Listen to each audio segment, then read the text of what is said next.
L'école primaire publique Plaque 1 et 2 est un établissement scolaire de la commune d'Abobo situé au quartier Habitat Plaque.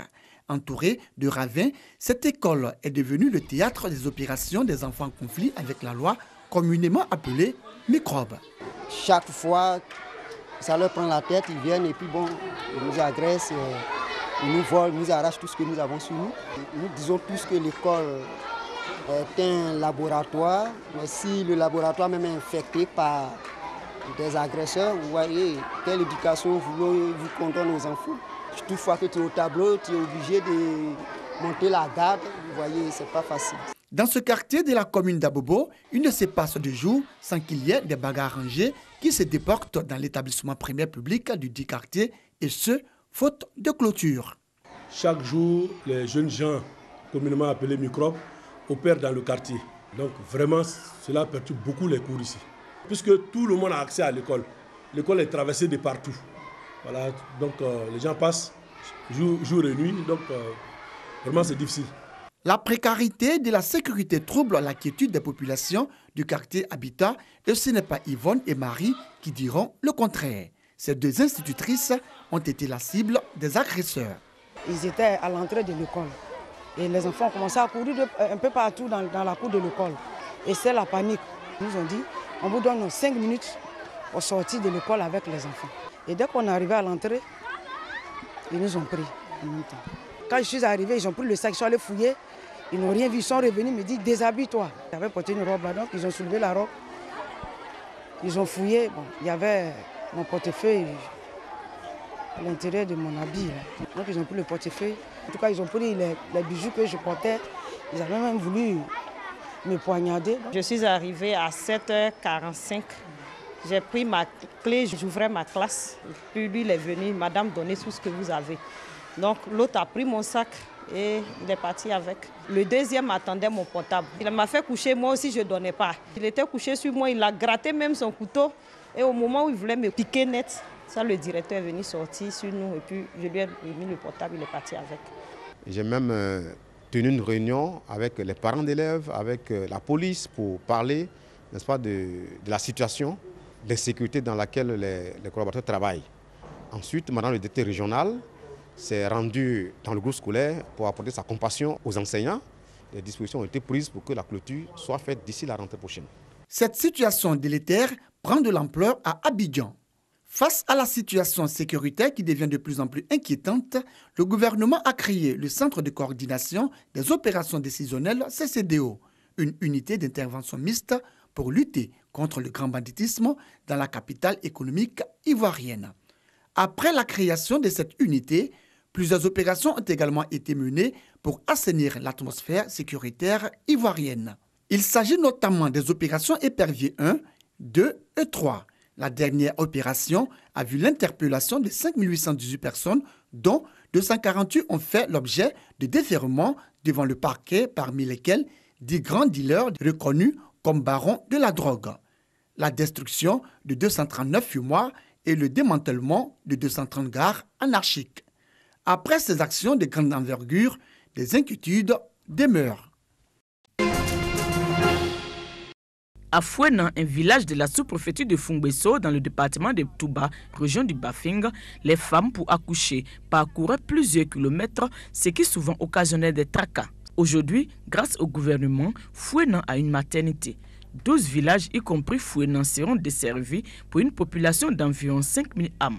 Une immense joie pour tous. Avoir une maternité dans mon village, je sais pas. En tout cas, c'est une fierté pour nous. Ça va changer les mentalités.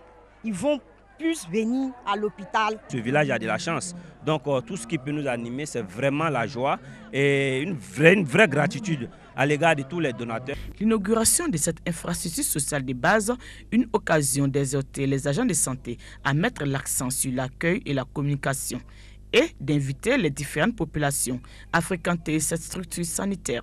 Vous savez qu'une seule fonction d'un hôpital, c'est-à-dire l'option de soins. Mais l'option de prévention, vous la négligez.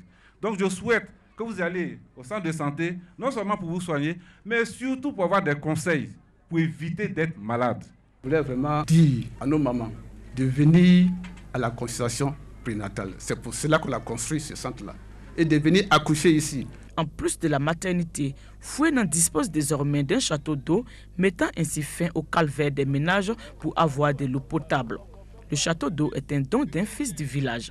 La mise à disposition de ces infrastructures sociales de base permet à la localité de Fouenan de poser de grands pas vers son émergence. Reste à combler les insuffisances dans le secteur de l'éducation, en dotant cette localité d'un collège de proximité.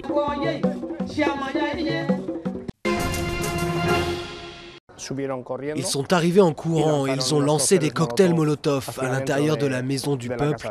À l'intérieur, il y avait ma maman et ils l'ont brûlée vive. Yvan avait à peine 13 ans lors de cet attentat de 1987, revendiqué a posteriori par l'ETA. C'est donc avec émotion qu'il a accueilli la demande de pardon faite par le groupe séparatiste à quelques jours de sa dissolution, prévue début mai. Mais Yvan craint la libération de certains détenus basques.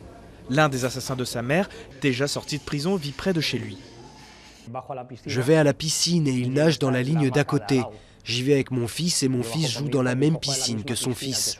On va dans les parcs et son fils joue dans le même parc que mon fils. Aux 829 victimes attribuées à l'organisation séparatiste, il faut ajouter les personnes mortes ou torturées dans les propres rangs de l'ETA. En 1992, Encarni collaborait depuis plusieurs mois avec l'ETA lorsque la garde civile l'a brutalement arrêté, emprisonné puis torturé pendant 5 jours. Elle se considère victime, elle aussi, de ce qu'elle juge être du terrorisme d'État.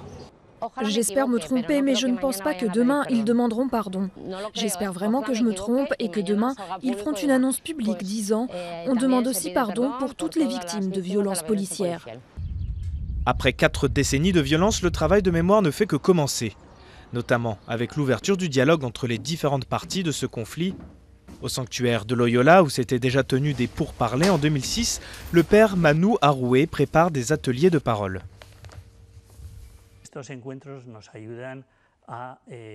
Ces rencontres nous aident à unir, à construire des ponts entre les différentes souffrances. Il y a énormément de gens avec énormément de blessures qu'ils doivent soigner et résoudre, et se pardonner et se réconcilier. La demande de pardon et la dissolution du groupe séparatiste sont une avancée majeure dans le processus de réconciliation. Mais la société reste profondément divisée et il faudra encore du temps à l'Espagne pour tourner l'une des pages les plus sombres de son histoire moderne.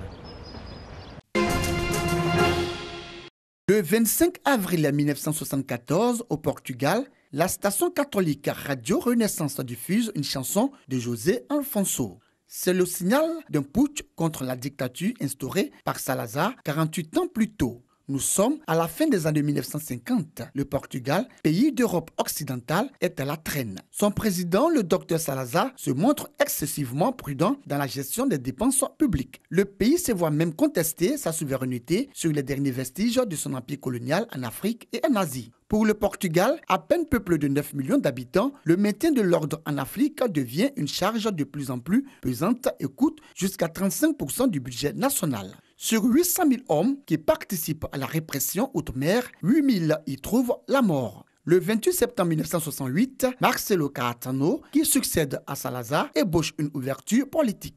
Mais l'opposition parlementaire manque de consistance.